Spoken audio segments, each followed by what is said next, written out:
Hi, we are live and we are here with the first Saturday conversation of the month. As you know by now that we go live the first Saturday of every month with a female woman of interest who is going to tell us their story. And the reason why we do this is we believe that women can light a fire under other women. And especially right now, so many of us have trauma stories or we've walked through flames.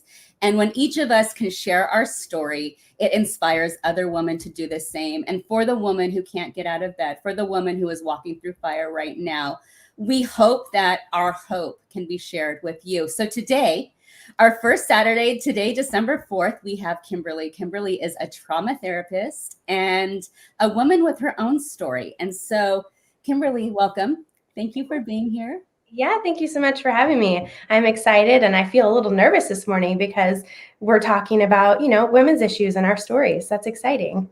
It's exciting. And we've talked so much kind of offline and we kind of met with a similar story and why we kind of connected. And I knew I wanted to bring you on the show and be able to talk to you about hard topics, challenging questions. But I want to see where this conversation goes. And so the first question I'm going to ask you, and I got this, I'm going to be really honest. The reason I ask this is I'm inspired by groups that help recovery victims, people who have gone through hard times, people like Al-Anon and AA. And the question I want to ask you is, what are you grateful for today? Ooh, what am I grateful for? So that's a good question for me right now in this part of my story. I am coming to the part of my own recovery where I'm actually turning that inward and recognizing how grateful I am for my own body and my mind. And so that's something I've been actually exploring for the last couple of probably weeks. That's really come up. I'm really grateful for the body that I have that's able to have taken me through my hardest stories and yet continues to show up, to be strong, to be mindful of the space around me, and being able to use that in order to build relationships with specifically other women and other people. So.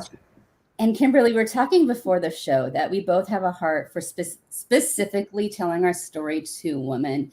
And many of us who have trauma stories might relate to that and the reasons behind that. And we were talking about, yes, we want to tell our story. We want to share our story because we do want to inspire specifically women. And we aren't going to apologize for that. And though I do have boys and I have a partner and I will speak out on their behalf, there's a reason why we're here for women. Can you tell me a little bit of your story and why speaking into the lives of trauma survivors is so important to you? Yeah, so I come from a long history of domestic violence, starting when I was a little child. My mom was very unstable, and I learned how to survive in chaos. And my dad, I love my dad so much, and also he comes from his own story of trauma. So he wasn't really available to me in the way that I would have needed him growing up. So when you grow up in trauma like that, when you grow up with parents who don't parent, you tend to learn to parent yourself. And that's not always helpful or healthy for a child to do because they really have no idea what they're doing, right? They're just in survival mode. So that's a little bit about my background. And because I grew up that way, I then chose a partner who exhibited some of the same behaviors. Wasn't mature, wasn't healthy, and really didn't know how to care well for people. And in that, he became very abusive very, very early on in our relationship. And when I mean early, we started dating when I was 15. The first time there was actual physical violence, I was 18. And so in those years between 15 and 18, there was quite a bit of emotional abuse and kind of that really perfect storm set up for what would then be my marriage and a very traumatic marriage. So all that to say, in going through that story, I've been through my own process of trauma recovery with my own therapist for about the last 12 years. And in that, I recognize I have so much more within me, in my mind, what I'm capable of than what I knew growing up. So when I was growing up, I just was so numb, right? When you're in survival, you have no idea what your capabilities are, what your capacities for good things are and for sorrow, because you just kind of really shut it down and start performing.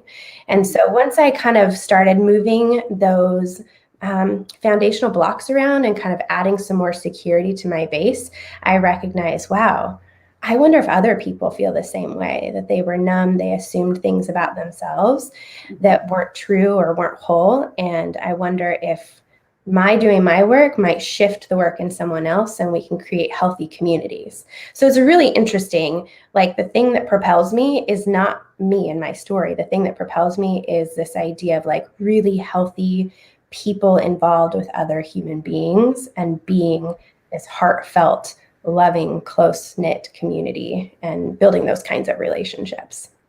Something you said I relate to, and I've talked to quite a few women that might relate to this. We learn to perform. Yeah.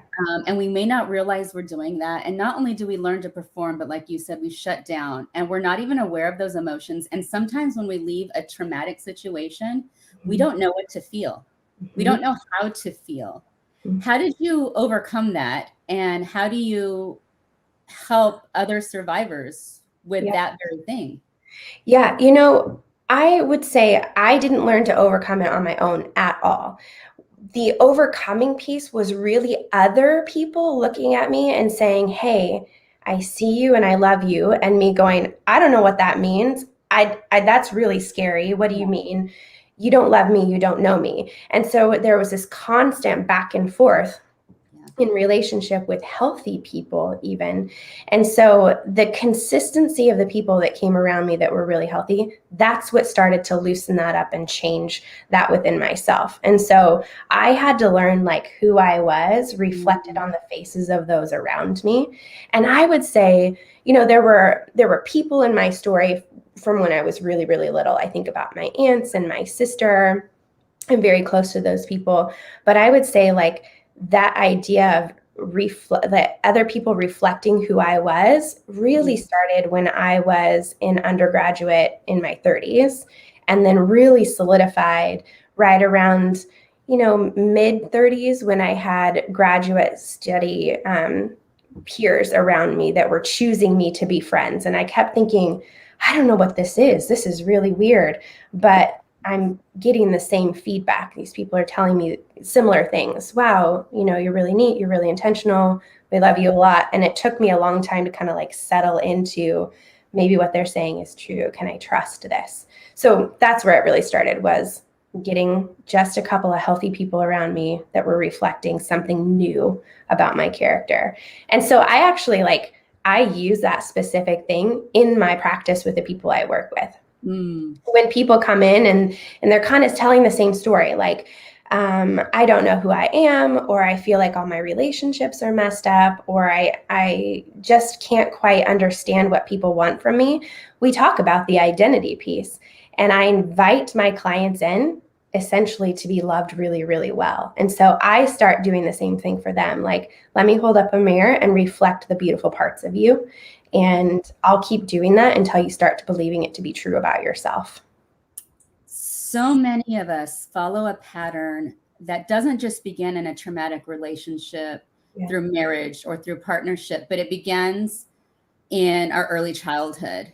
And we end up at a crossroads of this identity crisis, kind of like what you're talking about. We end up at a crossroads. Maybe we finally leave an abuser. Maybe we finally leave our traumatic situation, whatever that might be, and we don't know who we are. And we start to possibly experience, kind of like what you said, love from others. And it feels so foreign to us that we put up a wall and we don't accept it. And I know I've been like that. It's hard when you've walked through traumatic relationships from childhood.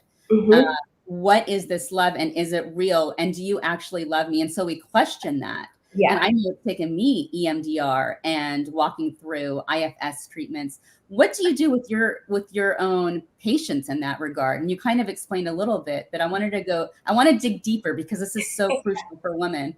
Yeah. So I don't practice EMDR, but I have similar outcomes because I understand the brain science behind it. And I practice what's called relational neuroscience or interpersonal neurobiology. So the whole basis of my practice is really studying the mind and the way that the mind interplays with the body and how those things are connected. So when I'm sitting with humans, I'm using my beautiful left brain to be very intelligent with their body movements. So I'm watching for things like eye movement and body movement, their breath.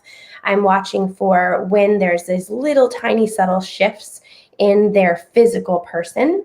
And as soon as I see that, I'm attuning to that. And I'm attuning to it with my right brain that's very developed for emotional intelligence. So feeling what that other person's feeling, using a lot of empathy, listening quite a bit to what they're saying and what they're not saying. So that's kind of the basis. So taking that information and moving forward, I talk about building a genuine relationship with my clients. And often when they come into my practice, I'm their first experience of healthy relationship with boundaries and generosity and genuine care for them.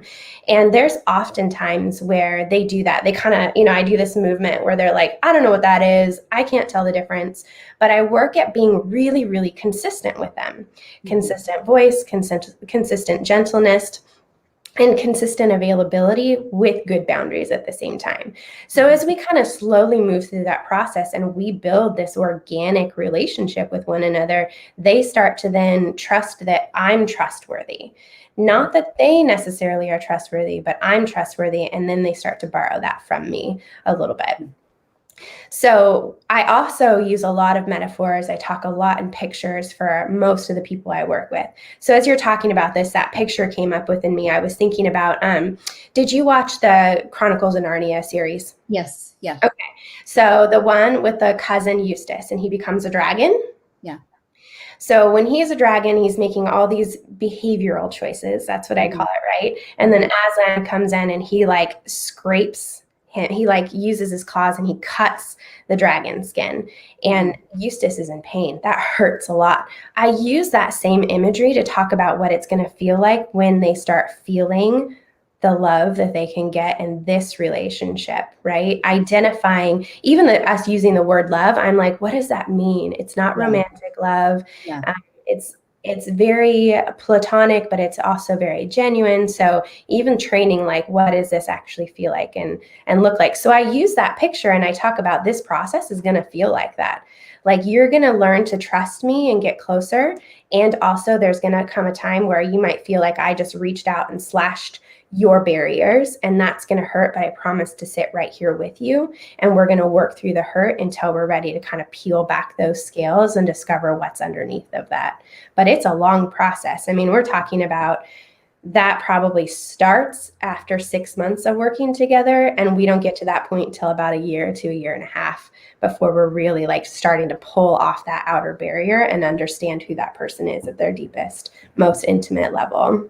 Right. And I imagine clients come back to you with each new relationship they have, whether it's friendships or working relationships, because so many of us who came out of a background, especially like you and I, we never learned boundaries. And in fact, we learned the opposite of what boundaries are.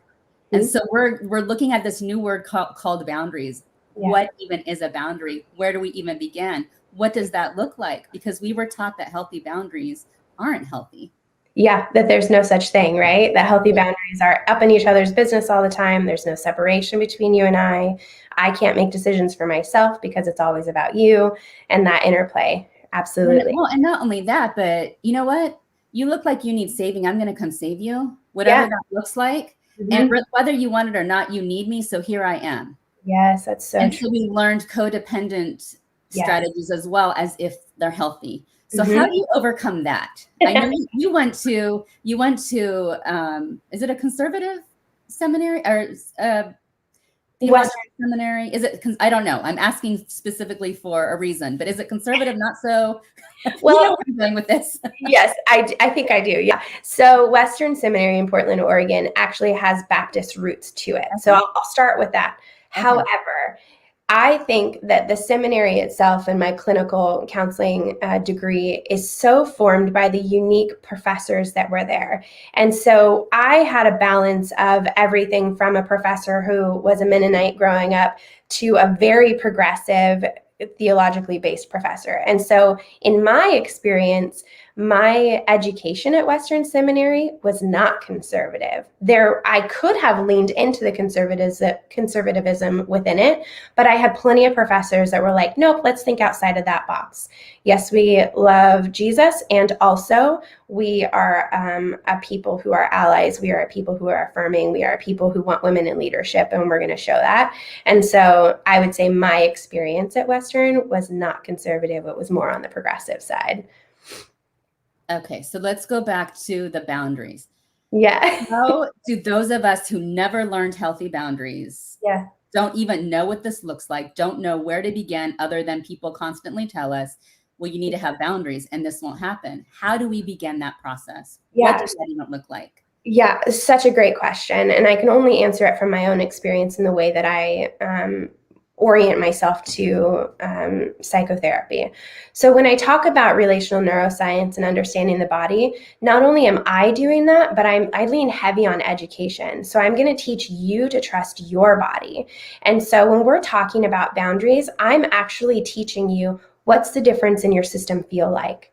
Do you feel like when you make this choice or you go towards that person, tune in. Are you, and you can't see it, but I'm kind of touching my belly.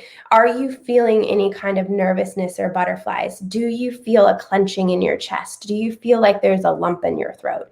And if those things are present, we're going to explore it. And I really work really hard to help people understand your body has all the intuition you need. We just need you to learn to listen to it really, really well and give it permission to speak to you. And I know that that probably feels a little abstract and a little ambiguous, but when you start with the little tiny steps of, welcome to my space, let's learn to trust one another. I'm going to start transferring that trust to you. And then we're going to work on, okay, what's your body telling you? And we're going to separate too from the chaos of our mind. What are we thinking? What is our instant, like, oh, I have to because, are we making vows? Those are all indications that our intuition is not present enough in those decisions on boundaries. So it really, really is about, like, can I slow down? Did I feel my heart rate quicken? Am I thinking kind of out here in my decision making and not in here with my decision making? And how do we tell the difference?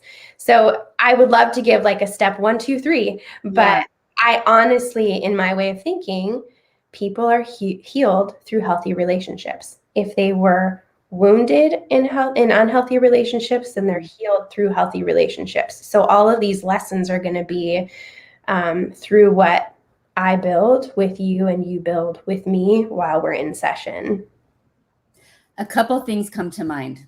And I want to say it's interesting because part of what I do is interact with children, take care of children. I've been in early childhood education, and healthy children actually know natural boundaries, and they will say, stop.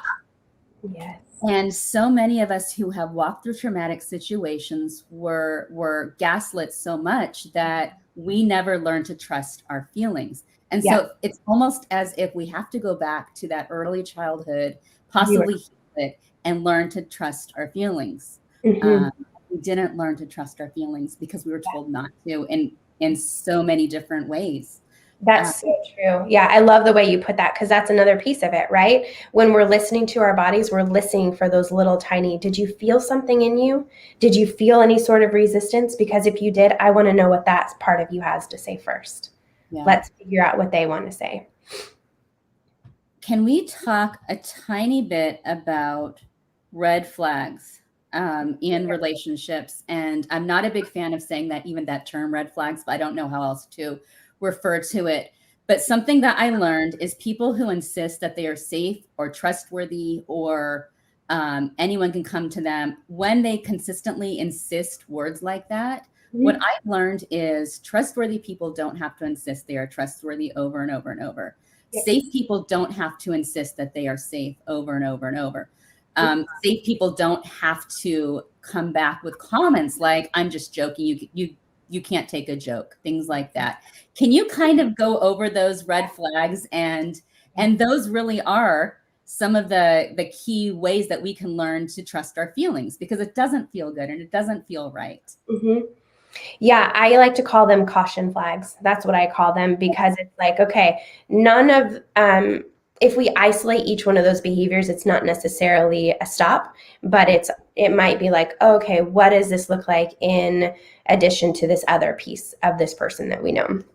So I think you named them so well, right? These caution flags, especially if someone is telling you who they are versus showing you, or they're telling you something different than you sense when you're with them. Trust the sense. I've come to a point in my life where I'm like, I don't care what you say. If my body does not feel soothed when I'm with you, it's a no for me. I don't have to justify it any more than if I don't feel soothed with you, it's no. That's it. That's the end of the line for me. And I encourage people to watch for those same things. I want you to watch for, and again, I can point to behaviors in other people, but what I want to do is I want to see what's happening in your mind. So if you're with another person and you find yourself second guessing yourself, or making excuses for someone's behavior, or convincing yourself you're fine when you want to flee, those are all caution flags to me. And that's the whole thing, where it's like, I don't have to vilify another human being or justify my own behavior. I just want to know, what is that felt sense I have within my own system? And I'm going to trust that, because here's the thing. My intuition might not have the language or the words to tell me why that person isn't safe to me, but my body is telling me first. So I'm going to listen to that, walk away. When I get some space, then my mind might help me develop language for why that person wasn't safe for me. Now, that said, caution flags that we can kind of start to name. Love bombing is a huge one. Yeah. So if someone very quickly attaches to you, tells you things like, you're beautiful, I've never met anyone like you before, you're the love I've been waiting for, and we're on week 2, we have some massive problems, right? Healthy relationships are born and developed over a long period of time, over that consistency. So if someone's telling you all the right things, or all the things that you think you might want to hear, and it's been a hot minute, and by a hot minute, I mean, for me, right, less than a year, that's probably going to be some pretty big caution flags. If they're quick to tie you up in anything, making commitment, defining that relationship, giving titles, that's going to be a red flag. Because what they're trying to do is they're trying to wrap you up, make you codependent, make you reliant on them. And that's not even a conscious thing that necessarily they're all doing, but those are some of the behaviors that we're looking for. We're also looking for a lot of like secrecy, right? If they hide their phone, if they hide their social media, if they want to separate you from them, or separate you from other people that you've been involved with. So if they are requiring that you don't spend time with your friends, or don't spend time with your family, or get kind of grumpy or have an attitude, those are going to be some other caution flags that might go, okay, why does this person not want to integrate into my world? Why do they want to pull me away from my world? Absolutely. Definitely big signs. Yeah. And I listen to the way they talk about their relationships. If everyone in their story is a villain and they've been attacked through every relationship they've ever had, that's a huge caution flag for me. Absolutely. It doesn't just happen in relationships and partnerships. And I don't want to go too far into this, but it also happens with friendships. Absolutely. Friendships who want to attach to you and love bomb, and it happens very sneakily, especially when we're in a position of just learning what healthy relationships are. And you're reminding me of that thing where we have to learn to trust our feelings and be okay with it, because people who don't have good intentions, or who haven't learned their own healthy habits, are easily able to gaslight your feelings and get us to not trust our feelings. Yep, absolutely. They require so much of our attention that we start losing ourselves and our connection to ourselves, right? That, and you bring up such a good point. I don't mean to talk just about like intimate or romantic relationships. This is true for girl-on-girl friends. Absolutely. If you have someone in your life that comes in, maybe you meet them at work, or you meet them on social media, and suddenly they're saying things like, you're my best friend, I want to spend all my time with you, let's spend every day of the weekend together. That's like, whoa, wait a second, this doesn't feel healthy because I had a life before you, and you need to have had a life before me too. Absolutely. And it goes back to, you know what? I don't know if you're like this, Kimberly, but I'm someone who doesn't always answer my texts. And I have long-term friendships that go back to when I was a child. Yeah. And so though, like, I'm not good with people who want a phone conversation, and understanding that different people have different ways of communicating. It doesn't necessarily mean that we're cutting someone out, or people need their time. And it's so important that we recognize that. And we all have different ways of communicating. That goes into the relationships and building. How do we teach this to our children? How do we teach this to our daughters?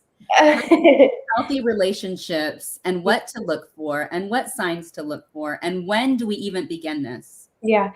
Oh, we begin it right from the beginning. I mean, if we have older kids, it all is not lost, right? The brain is beautifully able to heal itself and to learn new tricks. It just takes a little bit longer when you're an older person, when you're an adult.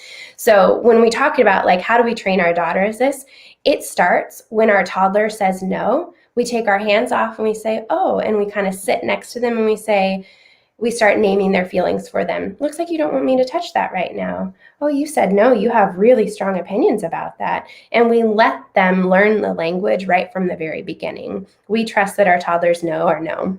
And, you know, that's definitely within boundaries of parenting too, because toddlers need to do what we ask them to do within reason. So we want to watch, is it about their person? If it's about their person, then they probably get a larger say. And we can help them learn about our boundaries by giving them choices. For littles, I always say, you know, there's two things that you can choose from. Both I want you to do, but you get to choose in those two things. So that's how we teach boundaries to kiddos. For instance, like a toddler who doesn't want to put on shoes. The answer is, okay, we're going to put on our shoes so we can go. Do you want to do it, or do you want mommy to do it? And we let them choose within the boundaries that we have for what we want them to do. So that's kind of the basis of how we start. But one thing that I tell my teens, both my own and those that I work with too, is I say things like, you know, your people, you will never be too much for your people. And the people who are safe for you, they don't care if you take a day or a week to get back to them, because they trust in your relationship with them and they trust themselves. And if they need something, they'll just ask, oh, is something happening for you? I didn't hear back, rather than making accusations. You didn't call me back. Why aren't you answering my messages? Why are you mad at me? I teach my people, if you hear that language, something's off there. Right? So ask questions. And one of the ways too that we can work on like our own boundaries and recognizing what we feel is we use a sentence structure. I feel because. So maybe I feel left out because I didn't hear from you, or I feel concerned because I thought we were going to talk earlier. So there's a couple of ways that we can like build in those like, oh, I'm having a feeling right now. I'll own it. This is what happened. How do we make it right? And so that can help with some of those boundaries and boundary teachings, both for ourselves and for the people that we're in relationships with as well. Absolutely. It's okay to say no. Absolutely. Yep. Something that I learned, Kim, in my own therapy, I had to actually have conversations with myself and say, I'm allowed to feel this. Like when I was first learning how to feel, what boundaries look like, I had to give myself permission for so many things. And my inner dialogue was, I'm allowed to feel this way. I'm allowed to say no. and that sounds so foreign to people who didn't ever walk through, you know, that kind of gaslighting and that kind of traumatic situation. And I think it's so important that we teach that it's okay to say no. And then for women, we're allowed to say no, and we don't have to be nice. Oh, yes, that is such a big one, right? We don't have to be nice and polite about it. Our no simply means no, and that's a complete sentence. Yeah, you remind me of something else that we need to learn for ourselves, is that curiosity to figure out what we're feeling and permission to act on those intuitions, those feelings that we're having as well. And I love the idea of like, talking to ourselves, right? Like I'm allowed to. What it reminded me of though, like oftentimes when we start to learn about our no, it can often disrupt and make the people in our circle uncomfortable or angry or feel like they're being pushed to the outside. And that's okay. Because what happens when we start learning about our no is we do this massive pendulum swing. So where we once maybe were really quiet and meek and submissive, when we start learning no, we start using it all the time, and we kind of swing all the way over, and we get labeled things like, we're bitchy when we do that, or we get called aggressive because people around us aren't familiar with us having our own opinions and standing firmly on that ground. And so it can often feel like that. What I love about that, when women first start learning about their no's, I encourage the heck out of it. Yep, go ahead and step on toes. I promise it's going to be okay. And I also trust you that after you've had enough of stepping on toes, you're going to settle back down to something that feels more relational, more gentle. At first, you have to, as women, you kind of have to shout your no's at first to get people to back off away from you, and for you to know where you end and they begin. But eventually you do come down to a place where it's like, oh, I don't have to shout it anymore because I'm confident enough in myself to say it and walk away. Whereas when we first start, we have to shout it and push away. Eventually it gets to the place where we can say it and walk away. And I think that that's a massive shift that comes with time and trust. Absolutely. And we're left with who we choose to have in our life. And that's important too. Not chosen to be in our life. It's such an important and critical thing to realize that we can choose who we want to open our doors to. And just because someone wants a part of our life doesn't mean that they get to have that place in our life. Yep. They don't automatically get access just because they have a specific title or a relational dynamic that they maybe have always held. You don't get access to me because you are you and I am me. You gain access to me when you have proven yourself to be consistent and loving and caring and have my best interest, and we can do that together. Kimberly, what about the phrase, something that I have learned is I don't have to do something for the simple reason that I don't want to? Yeah. That feels really empowered to me. Yeah, that goes along with that same idea of like, I don't have to justify any of my behaviors or my actions, because when I trust my intuition and I trust my body and myself, my yes is yes and my no is no, and that's it. And if someone around me doesn't like that, they have, in my world, permission to ask questions, and I have permission to engage in those questions or say, I don't owe that to you, and I'm going to turn and walk away, right? That's that trust of, I choose no, and I choose to walk away, and that's it. I don't have to engage anything else. So in my world, if you are calling and pushing and trying to get an answer out of me and I've simply said no and that's not enough, I'll literally turn off my notifications, or I'll block a number for a time if I have to. I don't have to do that as much, but especially when I was coming out of toxic relationships, that boundary was something I had to practice and be scared of quite a bit. I had to shake in my boots as I was turning off my ringer and not answering for a while because I had so much toxicity. I don't really get that in my life now because I have such strong boundaries. But definitely at the very beginning, like, I tell people this all the time, you don't have to answer a text. You don't have to answer a phone call. They're upset. That's on them. They've got to deal with themselves. And when that person is misbehaving, so to speak, being loud, being angry, making accusations, they have to go deal with it. That's not for you to resolve. And I think as women, we often find that like people-pleasing thing that's very cultural. Like you mentioned before, let me resolve it. Let me talk you down from this. And I simply go, no, I don't have the energy for that. I'm going to protect my energy because I want my energy to go towards myself and my children and those closest into my circle.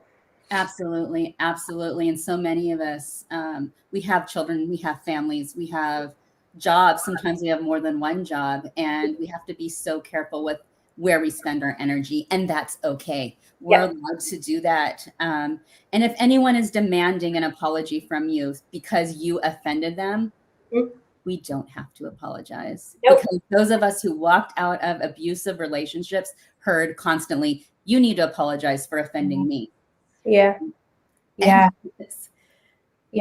talk about like really pulling the rug out from underneath someone. That is that feeling to me. We talked about like gaslighting and manipulation. You are so right. When there's a toxic or abusive relationship, that's what it constantly feels like. You become so isolated from who you are and how you feel that it's always about the other person. Even if you come and say, hey, this thing that you did, that I felt really hurt by that, and you wind up like having to apologize for feeling hurt, that's massively not okay. But it's so hard to get out of that trap because that's such a routine thing that has been built into that specific relationship. So giving yourself permission to kind of stop and say, wait, this isn't mine. I'm not going to apologize. And I think that that's really hard when you're a decent human being, because at the core of people, right, who are decent, they want to build, they want to apologize, they want to be held accountable for their actions. But in abusive or toxic relationships, man, the power and control dynamics are so imbalanced that that's the whole thing of being a victim or a survivor of abuse, is that we don't recognize those power and dynamics appropriately. We tend to give our own mistakes way more weight than the mistakes of the people that are abusing us. Absolutely. And we want to believe people. We want to trust people. We want to have those relationships. We want to stay in good, healthy relationships. And so coming out of that toxicity and that frame of mind, so much of what we talked about today is really remembering that we are powerful and being reminded of who we are, whether it's through therapy or with healthy relationships, because we have forgotten who we are in that moment. And learning what healthy relationships truly are and what they look like. And I'm not saying we don't go into relationships and never apologize. I'm more talking about the toxic relationships, the abusive relationships. Of course, healthy communication will include two people who want to communicate properly and include things like, Kimberly, what I'm hearing you say right now is this. Am I understanding this right? Is this? Yep. Yeah, I love that. It is. It's so much about this. And I think that often feels opposite of what we've been trained as women to feel all along. What we've been trained is to seek out here for, is everyone okay? And what I'm proposing is good healthiness is it starts here. And when we are secure and safe in here, then we naturally draw people into us that also exhibit those same kind of, that felt sense is a really big deal in my language and with my relationships. That felt sense of safety and security and genuineness, that's the biggest part. But you have to know what that feels like here first, right? Yeah. When you were talking about like how to get out of it, having an anchor outside of yourself, I think that's why people who have grown up this way need good therapists in their lives, because they can be an anchor for them that is not, there's no agenda, or there shouldn't be an agenda. When you have a good therapist, there's no agenda. So they can help you anchor down to your identity, what's true for you, and help you start to build that outside of yourself. Kimberly, is it safe to say, this is going to be my last question on this topic, but I think it's important. Is it safe to say that if we've walked through trauma, we need to find a therapist who has experience specifically with trauma? Absolutely. Yeah. You know, we talk about trauma a lot in our regular everyday language, but it still surprises me. There's a lot of therapists out there who are not trained in trauma, who don't have lived experience in trauma. And those, while you can learn helpful, valuable tools for everyday living, they don't necessarily know how to take apart, like we've talked about, all of those deep layers that puts us in kind of that dragon skin and keep world outside of us. So absolutely having a clinician who is trauma informed, very specifically around how to recover and to heal trauma. Because there's also trauma informed that is not the deep felt sense, right? That is talking about more of the behavioral parts of trauma informed, like how to not be so tearful, or how to make better habits in your life. And that's helpful. It's just not, it's not the deeper felt sense of trauma informed. And that has to do with learning to trust yourself, being able to take off those layers, being able to anchor down into someone else for a little while until you can stand on your own 2 feet. So in my opinion, absolutely, you need a trauma-informed therapist who has really studied what happens in the mind and the body when trauma happens, especially like you had talked about before, like the long-term trauma, right? Mhm. There's a difference between, we talk about big T traumas that are traumatic events that you would recognize right away, like an accident, untimely death, a house fire. Those are big T traumas. And those require different healing processes than the complex traumas, the chronic, pervasive, prolonged traumas that happened over time. Traumas like living in a household where parents may have provided every physical need you had.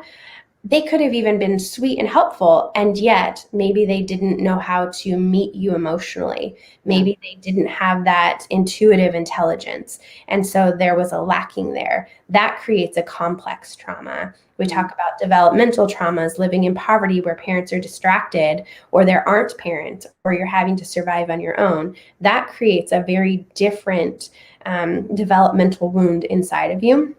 So having someone who is trained, has lived experience, has done their own work, coming through their own story to help with that trauma recovery is vitally important.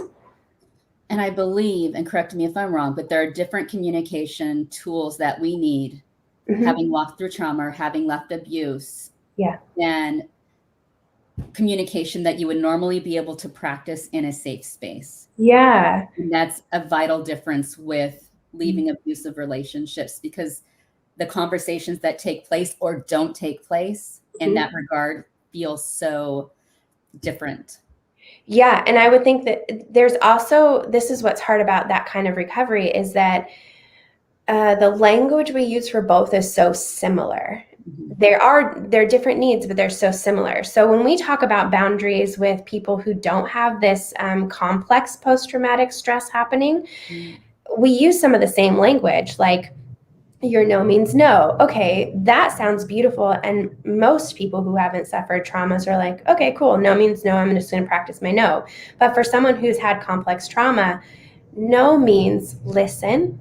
What's happening in your body? Do you have resistance? Is there a small part in your brain that's like crying out right now, or is frustrated, or is scared? Then let's work with those pieces so that that voice can have a strong no. And then we have to deal with taking apart, you're not going to get in trouble. You're not going to have to carry the weight of someone else's behavior. And so there's all these nuances that have to happen with people who have suffered complex traumas. And you're right, the language of it. Yeah. Absolutely. There's so much more we could talk about, but we need to bring this to a close. I told you we were going to only talk about 25 minutes, and we're heading into 45 minutes. But Kimberly, what is your message to women, especially women who have walked through the fire and right now they just don't know what to do? You are so much stronger, and you have so much more embodied knowledge and wisdom than you even know right now. It is okay for you to fight for yourself and to find your person who will fight alongside of you and will be that anchor, will be that rock, will help you learn the nuance of language. I want you to find that so that you can break free of all of these relationships that are just destroying and harming and killing you. Because I believe truly, I've never met a woman that is not strong, right? Every woman I've ever met has an internal strength, and we just need to learn to tap into that. And it requires that you put yourself first and invite somebody into that process to help.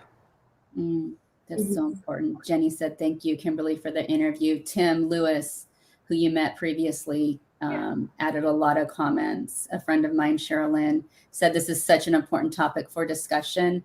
And it is. And I want to continue this in the future. And right now we're going to sign off. Kimberly, thank you so much for sharing your wisdom and your kindness with us, and really igniting hope, I think, more than anything for women. And thank you for sharing your own pieces of your own story too. Yeah, thank you so much for having me and for creating this space for us to come together as you invite all these different women in to share that embodied wisdom, right? Thank you for creating that space and inviting me into it. Thank you. We'll be back actually next month on January 8th. We're going to skip the first Saturday of the month because it's New Year's, but we have a guest from the UK that we'll be chatting with. And I look forward to seeing all of my friends and family back again. Again, thank you, Kimberly, and thank you, Tim, Sherilyn, Jenny, everyone for tuning in and watching and taking part in the conversation. We'll see you next month. Bye-bye.